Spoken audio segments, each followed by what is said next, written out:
Video like जरूर कर लीजिए और ऐसे वीडियो लगातार फ्री में पाने के लिए चैनल को तुरंत सब्सक्राइब कर लीजिए और बेल आइकन को जरूर टैप कर लीजिए ताकि आगे भी सारे वीडियो आपको मिलते रहे। यूट्यूब में फॉलो करते हैं तो प्लीज ये वाला फ्री टेलीग्राम चैनल जरूर ज्वाइन कर लीजिएगा। सारे नोटिफिकेशन सारे अपडेट यहीं पे आते हैं, ध्यान रखिए। नमस्कार दोस्तों, स्वागत है आप सभी का ऑनलाइन एग्जाम प्रिपरेशन पर which is the part of study for civil services. दोस्तों आज की वीडियो में हम देखने वाले हैं हिमालय की सबसे ऊंची चोटियां और साथ ही साथ हम देखेंगे भारत की सबसे ऊंची चोटियां। भारत की सभी चोटियों के बारे में जानेंगे और उसके बाद हम भारत की पर्वत श्रृंखलाओं के बारे में देखेंगे। पिछले वीडियो में हमने देखा था विश्व की प्रमुख चोटियां, विश्व की प्रमुख पर्वत श्रृंखलाएं, और आज देखने वाले हम भारत के परिप्रेक्ष्य में यही वाला टॉपिक। तो चलिए स्टार्ट करते हैं। हिमालय की चोटियों में माउंट एवरेस्ट पूरी दुनिया में सबसे ऊंची चोटी मानी जाती है, सबसे ऊंची चोटी है ही। और इसकी ऊंचाई कितनी है, ऊंचाई भी पूछ ली जाती है। इसकी ऊंचाई है 8,848 8,848 ये मीटर में है, ऊंचाई है इसकी। नेपाल में स्थित है ये, ठीक है। इसके बाद हिमालय में ही है कंचनजंगा जो कि सिक्किम में स्थित है और ये भारत में स्थित है, ठीक है। ये इसकी ऊंचाई है 8,598 मीटर और ये दूसरे नंबर की चोटी है जो कि हिमालय की सबसे ऊंची चोटी है। तीसरे नंबर पर आती है मकालू, ये नेपाल में स्थित है, 8,481 मीटर इसकी ऊंचाई हो जाएगी। धौलागिरी नेपाल में स्थित है, 8,172 मीटर ऊंचाई है। नंगा पर्वत ये भारत में स्थित है, 8,126 मीटर इसकी ऊंचाई है। इसके बाद स्थान आएगा अन्नपूर्णा का और ये नेपाल में स्थित है, 8,078 मीटर में इसकी ऊंचाई है। नंदा देवी ये भी भारत में स्थित है और 7,817 मीटर इसकी ऊंचाई है। इसके बाद कामेट का स्थान आएगा और कामेट की ऊंचाई जो है 7,756 मीटर है और ये भी भारत में स्थित है। तो ऐसी जो ऊंची चोटियां हैं हिमालय की जो भारत में स्थित है, कौन कौन सी हो गई? कंचनजंगा दूसरी सबसे ऊंची चोटी है हिमालय की जो कि भारत में स्थित है। इसके बाद नंगा पर्वत और फिर आता है स्थान नंदा देवी का और कामेट, ये सब चोटियां भारत में स्थित है। बाकी की जो है ये नेपाल में स्थित है सारी, ठीक है। इसके बाद नामचा वर्मा ये भारत में स्थित है, 7,756 मीटर इसकी ऊंचाई है। गुरला मांधाता ये नेपाल में है और इसकी ऊंचाई कितनी है? 7,728 मीटर। तो ये आपने देखा, अभी तक हमने देखा हिमालय की सबसे ऊंची चोटियां जिसमें माउंट एवरेस्ट सबसे ऊंची चोटी है और इसकी ऊंचाई है 8,848 मीटर। इसके बाद कंचनजंगा का स्थान आता है जो कि भारत के सिक्किम में स्थित है, ठीक है, और इसकी ऊंचाई इससे कम है और ये दूसरे नंबर पर आती है, ठीक है। और फिर नामचा वर्मा भी भारत में है, गुरला मांधाता ये नेपाल में है और इसकी ऊंचाई 7,728 मीटर है। तो यहाँ तक हमने सारी चोटियां देखी जो कि हिमालय में स्थित हैं और ऊंची चोटियां हैं। इसके बाद भारत में पर्वत चोटियों के बारे में जानते हैं और जो अन्य पर्वत चोटियां हैं जैसे कि K2 जिसको गॉडविन ऑस्टिन के नाम से जाना जाता है, यह काराकोरम रिज की सबसे ऊंची चोटी है, इसको पिछले वीडियो में भी हम पढ़ चुके हैं। और माउंट एवरेस्ट के बाद ये पृथ्वी की दूसरी सबसे ऊंची चोटी है, ठीक है। माउंट एवरेस्ट सबसे ऊंची चोटी है, माउंट एवरेस्ट के बाद भारत की सबसे ऊंची चोटी या फिर कहें दुनिया की सबसे ऊंची चोटी यही है, K2 है। ये पाक अधिकृत कश्मीर में है, ठीक है, और ये काराकोरम श्रेणी में स्थित है, काराकोरम रेंज में स्थित है और इसकी सबसे ऊंची चोटी है ये। इसकी काराकोरम श्रेणी की तो सबसे ऊंची चोटी अगर आपसे पूछे तो K2 हो जाएगी। माउंट गॉडविन ऑस्टिन इसका नाम है, अन्य K2 रेंज भी इसको कहा जाता है, K2 पर्वत चोटी भी कहा जाता है। इसके अलावा अगर दुनिया की दूसरी सबसे ऊंची चोटी पूछी जाए तो भी यही हो जाएगी, क्लियर है। इसके बाद कंचनजंगा ये दुनिया की तीसरी सबसे ऊंची चोटी है। नंदा देवी यह पूरे भारत में स्थित है, यह पूरी तरह से भारत में स्थित होने वाली चोटी है नंदा देवी, ठीक है। इसके बाद अगला नाम आता है कामेट पर्वत, यह तिब्बत के बहुत करीब स्थित है। साल्टोरो कांगड़ी ये जो है हिमालय की काराकोरम श्रेणी का एक भाग है और इसे छोटे काराकोरम के रूप में भी जाना जाता है, इसको लिटिल काराकोरम कहते हैं, ठीक है। और ये जो बड़ा काराकोरम है उसके दक्षिण पश्चिम में ये स्थित हो जाएगी, ठीक है। इसका नाम है साल्टोरो कांगड़ी। इसके बाद है सेसर कांगड़ी, इसे लेह से आसानी से पहुंचा जा सकता है, लेह जो है लेह लद्दाख वाला, वहां से आसानी से यहाँ पर पहुंचा जा सकता है सेसर कांगड़ी तक। इसके बाद है रिमो कांगड़ी और रिमो कांगड़ी वन, यह रिमो मासिव जो कि रिमो नाम की 6 चोटियों का समूह है, इसमें सबसे ऊंची है। श्योक नदी रिमो ग्लेशियर से निकलती है जो कि रिमो चोटी का हिस्सा है, ठीक है। इसके बाद अगली चोटी है अभिगामिन, ये माना दर्रा और नीति दर्रा जो माना और नीति पास है यहाँ पर स्थित है अभिगामिन चोटी। इसके बाद हरदौल चोटी है, इसे त्रिशूली दक्षिण और भगवान का मंदिर भी कहा जाता है। यह कुमाऊं हिमालय की सबसे पुरानी चोटियों में से एक है हरदौल चोटी। इसके बाद अगला नाम है चौखंबा चोटी उत्तराखंड के बद्रीनाथ शहर में स्थित है। इसकी 4 चोटियां हैं जो कि उत्तर पूर्व से दक्षिण पश्चिम तक जाती हैं। त्रिशूल चोटी जो समूह है, त्रिशूल समूह नंदा देवी अभ्यारण्य को घेरने वाली चोटियों के समूह के दक्षिण पश्चिम कोने का निर्माण करता है। इसके बाद अगला नाम आता है सतोपंथ, यहाँ पर आप देख रहे हैं सतोपंथ, यह गंगोत्री राष्ट्रीय उद्यान में स्थित दूसरी सबसे ऊंची चोटी है और अलकनंदा नदी इसी चोटी से निकलती है। कहाँ से निकलती है? सतोपंथ चोटी से। इसके बाद दूनागिरी, आगे आप दिख रहे हैं दूनागिरी उन चोटियों में से एक है जो नंदा देवी शिखर को घेरती है, नंदा देवी अभ्यारण्य को भी ये घेरती हैं। कांगटो कांगटो चीन, तिब्बत और भारत के स्वायत्त क्षेत्र की सीमाओं के साथ पूर्वी हिमालय में स्थित है और यह पचुक नदी का स्रोत है, जो कि कामेंग नदी की एक सहायक नदी है। पचुक नदी कामेंग की सहायक है और ये यहीं से निकलती है कांगटो चोटी के पास से। ठीक है, अब ये मैप में यहाँ पर कई सारी चीज़ें यहाँ पर दिखाई गई हैं। ठीक है, जैसे कि ये काराकोरम रेंज है, काराकोरम रेंज में यहीं पर ये K2 ये दी गई है, K2 गॉडविन ऑस्टिन जिसको कहा जाता है। ठीक है, काराकोरम के बाद जास्कर रेंज आ जाएगी, फिर यहाँ पर लद्दाख रेंज आ जाती है। ठीक है, और ये पूरा यहाँ पर ये हिमालय का हिस्सा है, ये यहाँ से पूरा यहाँ अरुणाचल प्रदेश तक। ठीक है, यहाँ पर गारो, खासी, जयंतिया ये पहाड़ियाँ स्थित है और ये बाकी की सारी यहाँ पर तो ये नदियाँ बताई गई हैं। ये कैलाश रेंज है, हिंदुकुश रेंज है। ठीक है, यहीं पर पामीर का पठार है, यहाँ पर ऊपर जाएंगे तो सुल्तान ये रेंज है, ये पाकिस्तान में स्थित है। तो ये सारा कुछ यहाँ पर मैप में बताया गया, मैप के माध्यम से भी इन चीज़ों को देख सकते हैं। ठीक है, इसके बाद अगली देखते हैं अरावली श्रेणी के बारे में। अरावली श्रेणी बहुत ही प्रमुख है और ये दुनिया की सबसे पुराने बलित पर्वतों में से एक है और काफ़ी पुरानी ये श्रेणी है, सबसे पुरानी श्रेणी है। अरावली श्रेणी गुजरात में उत्पन्न होती है और किन किन राज्यों तक विस्तारित है ये एग्जाम में पूछा जाता है। तो ये यहाँ पर अब देखते हैं, ये जो है गुजरात, ये गुजरात में ये है, ये यहाँ पर गुजरात में शुरू होती है, फिर ये यहाँ तक हरियाणा तक जाती है, राजस्थान से होकर ये दिल्ली में भी, यहाँ पर दिल्ली मिलेगा और दिल्ली में भी अरावली श्रेणी का विस्तार मिलता है। तो ये किन किन राज्यों से होती है? राजस्थान से, गुजरात से, हरियाणा से और दिल्ली से। ठीक है, इन सब में इसका विस्तार है। तो यहाँ पर यही लिखा हुआ है, गुजरात से उत्पन्न होती है और हरियाणा, राजस्थान, गुजरात से होते हुए दिल्ली तक ये विस्तारित होती है। यह दिल्ली रिज पर समाप्त हो जाती है। यह दुनिया के सबसे पुराने बलित पर्वतों में से एक है। यह अब 300 मीटर से 900 मीटर तक की ऊंचाई वाला एक अवशिष्ट पर्वत है। ठीक है, अब इसकी जो ऊंचाई है 300 मीटर से 900 मीटर तक की ऊंचाई वाला एक अवशिष्ट पर्वत है। माउंट आबू यहीं पर स्थित है, राजस्थान शहर में स्थित है, राजस्थान राज्य के अंदर स्थित है और ये जो है ये अरावली श्रेणी की सबसे ऊंची चोटी है। ठीक है, गुरु शिखर जो कि माउंट आबू पर्वत पर स्थित है, गुरु शिखर, ये अरावली रेंज की सबसे ऊंची चोटी है और ये प्रश्न एग्जाम में पूछा जाता है। पहाड़ों को दो प्रमुख श्रेणियों में बांटा गया है, राजस्थान में सांभर सिरोही श्रेणी और सांभर खेतड़ी श्रेणी।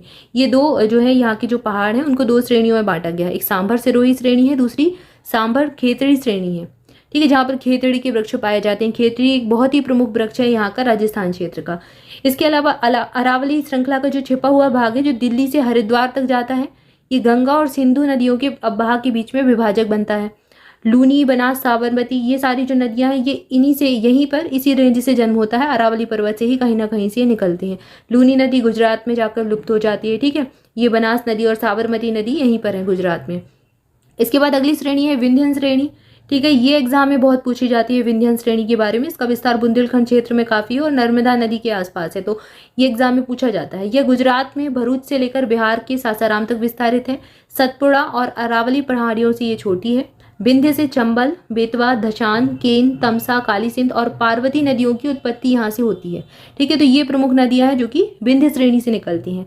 पन्ना श्रेणी जो है विंध्य श्रेणी का एक हिस्सा है जो बुंदेलखंड में विस्तारित है। ये वही क्षेत्र है पन्ना श्रेणी जहाँ से हीरे निकाले जाते हैं, हीरे का उत्पादन यहाँ से होता है। कैमूर पहाड़ियाँ विंध्य श्रेणी का पूर्वी भाग है जो मध्य प्रदेश के जबलपुर में कटंगी के पास शुरू होकर पूर्व में बिहार के सासाराम तक जाती है। ठीक है, तो ये विंध्य श्रेणी के बारे में हमने जाना। इसके बाद सतपुड़ा रेंज है। सतपुड़ा रेंज के बारे में पढ़ते हैं। यह सतपुड़ा, महादेव और मेकला पहाड़ियों का एक संयोजन है। महादेव पहाड़ियाँ सतपुड़ा पहाड़ियों के पूर्व में स्थित हैं। पचमढ़ी सतपुड़ा रेंज पर स्थित है, सबसे उच्चतम बिंदु है यहाँ का और इसकी सबसे ऊंची चोटी एग्जाम में पूछी जाती है, ये है धूपगढ़ की चोटी। ये पचमढ़ी रेंज में ही, पचमढ़ी पर्वत पर स्थित है। मैकाल पहाड़ियाँ महादेव पहाड़ियों के पूर्व में स्थित हैं और यहीं से जो है अमरकंटक यहीं पर है और अमरकंटक पहाड़ जो पठार है ये मैकाल पहाड़ियों का एक हिस्सा है। ठीक है, और यहीं से नदियों का उद्गम होता है। सोन नदी के आपने के बारे में सुना होगा, सोन नदी का उद्गम भी यहीं से होता है, अमरकंटक से। ठीक है, तो यहाँ पर ये सतपुड़ा रेंज के बारे में हमने जाना। और नर्मदा नदी इन्हीं दोनों रेंज के बीच में स्थित है, विंध्यन और सतपुड़ा के बीच में स्थित है, नर्मदा नदी बहती है। इसके बाद अगला दिया गया है पश्चिमी और पूर्वी घाट। ठीक है, तो ये पश्चिमी और पूर्वी घाट के बारे में जानेंगे। ये हमारे पश्चिमी घाट और ये पूर्वी घाट, भारत का ये जो नीचे का हिस्सा है दक्षिण का। पश्चिमी घाट पूर्वी घाट से ऊंचा है। पूर्वी घाट की 600 मीटर की तुलना में इसकी औसत ऊंचाई 900 से 1600 मीटर है। ये पश्चिमी घाट की बात हो रही है। पश्चिमी घाट की ऊंचाई कितनी है? 900 से 1600 मीटर तक। पूर्वी घाट महानदी घाटी के दक्षिण में नीलगिरी तक विस्तारित है। यह असंतत और अनियमित है और बंगाल की खाड़ी में गिरने वाली नदियों द्वारा विच्छेदित है। महेंद्रगिरी 1501 मीटर पूर्वी घाट की सबसे ऊंची चोटी है। अब पश्चिमी घाट की बात करें तो पश्चिमी ढलानों के साथ उड़ने वाली नम पवन का सामना करने वाली वर्षा का सामना करके पर्वतीय वर्षा का कारण बनती है और पश्चिमी घाट की ऊंचाई उत्तर से दक्षिण की ओर उत्तरोत्तर बढ़ती जाती है।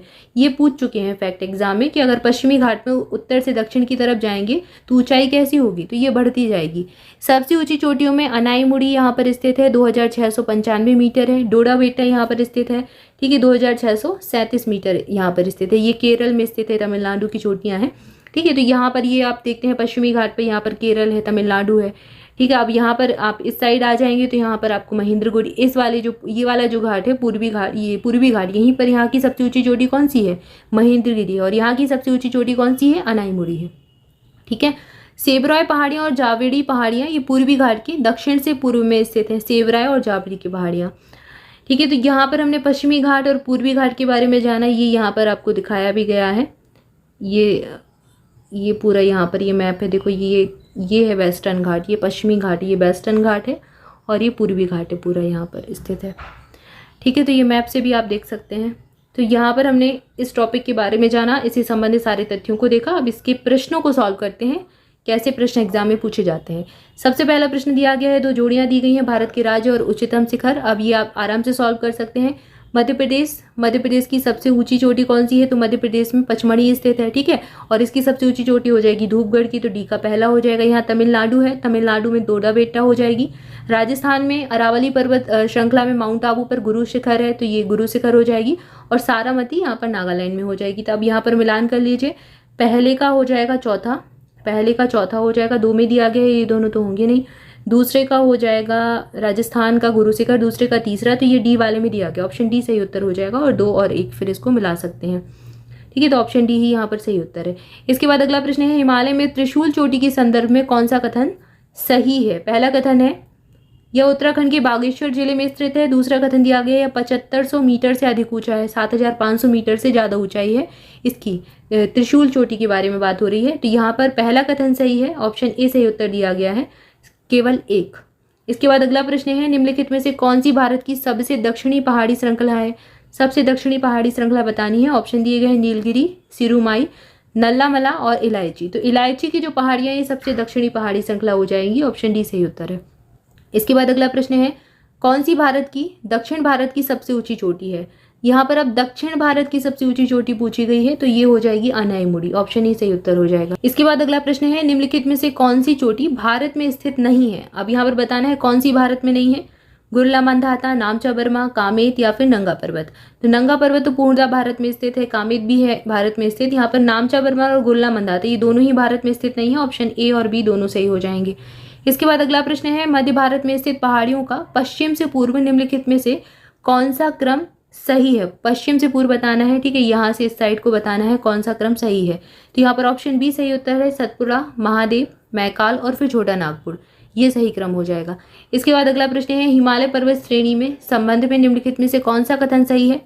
मुख्य हिमालय की परतदार चट्टानें जीवाश्महीन है। दूसरा कथन दिया गया है, लघु हिमालय की परतदार चट्टानों में समुद्री जीव जंतु जीवाश्म मिलते हैं। और तीसरा कथन दिया गया है, बाह्य हिमालय या फिर जो शिवालिक श्रेणी है उसमें मानव सभ्यता के अवशेष मिले हैं। तो यहाँ पर दूसरा तीसरा कथन सही है, पहला कथन गलत हो जाएगा। मुख्य हिमालय की परतदार चट्टानें जीवाश्महीन है, तो ये गलत है, यहाँ पर जीवाश्म की उपस्थिति पाई गई है। बाकी के दोनों कथन सही हैं, ऑप्शन बी सही उत्तर हो जाएगा।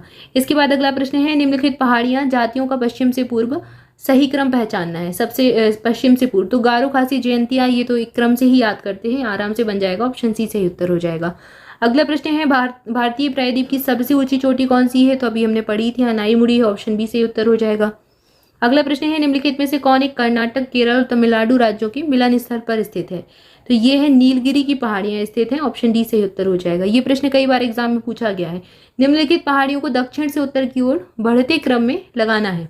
सतमाला, कैमूर, पीर पंजाल और नागा। दक्षिण से उत्तर लगाना है, तो अब यहाँ पर आप देख के समझ जाएंगे कि पीर पंजाल जो है, पीर पंजाल सबसे ऊपर है, जम्मू कश्मीर के पास में है, ठीक है, सबसे ऊपर हो जाएगा। तो तीसरा सबसे लास्ट में ही आएगा, तो बी में ही दिया गया, ऑप्शन बी सही उत्तर हो जाएगा। 1, 2, 4, 3 सतमाला पहाड़ियाँ, फिर कैमूर, फिर पीर पंजाल और फिर नागा हिल्स आ जाएंगी नागालैंड के पास में। तो यहाँ पर हमने इसके एमसीक्यू सॉल्व कर लिया और ये टॉपिक पूरा कंप्लीट कर लिया। आज के लिए इतना ही, इसके आगे नेक्स्ट वीडियो में देखेंगे। वीडियो को लाइक जरूर कर दें, चैनल को सब्सक्राइब जरूर कर दें। Thank you for watching this video, thank you so much.